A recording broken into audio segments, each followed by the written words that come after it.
Let's talk about the great Petzl ID, the gold standard in descent control devices. I'm Steve Petty. I'm one of the rescue trainers here at the Petzl Technical Institute. This is the Petzl ID. It stands for Industrial Descender.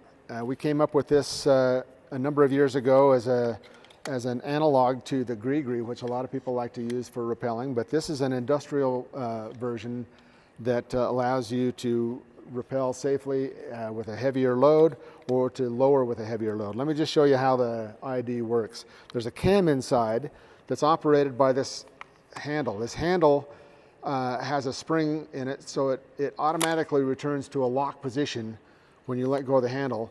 That handle opens up the cam.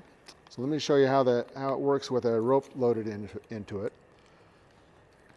With that handle open, that rope is allowed to slide through. As I release that handle, it pinches the rope there and gives you friction control. So for descent, I'm opening the handle and I'm going down. When I want to stop, I'm letting go of the handle. Of course, this all happens behind this plate, so you don't see that happening, but I just wanted to see how that cam works. And it spreads the friction out over a couple of different surfaces there, so it doesn't result in excess heat buildup.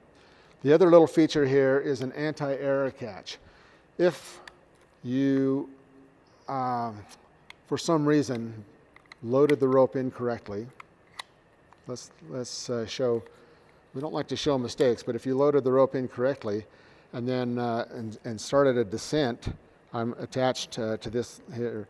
That anti-error catch engages on the rope and it stops, keeps me from going to the ground accidentally. So that's just an extra feature that we put in there. But what I like to tell everybody is when you load a rope into a descent control device, try to remember the procedure for lowering the rope. Try to remember how it's supposed to look with the brake strand coming out here, and always, always, always function test the device. So I've got the rope loaded. I can attach to it, and I function test before I approach an edge. Before I put my life on the line, I want to know that I can do that. So with this device, the other cardinal rule is always a hand on the brake strand when you operate the lever. If you were to operate the lever without the brake strand, you could have a short, uncontrolled descent until the anti-panic catches. But we don't want to get there. We want to make sure that you have a little bit of tension on the cam with that brake strand. That tension allows this device to work as designed. And if you have a heavier load, like you're rappelling with a backpack, or you've put on a little weight over the holidays, or you're doing a pick-off rescue and now you have the weight of a victim on your device, you can redirect the rope through this little auxiliary brake and now have some extra control over your descent. This auxiliary brake is an add-on. It's sold separately. There's two versions of it. There's an open version like this that allows you to drop the rope in, and there's a closed version that you have to thread the rope through, and it stays that way.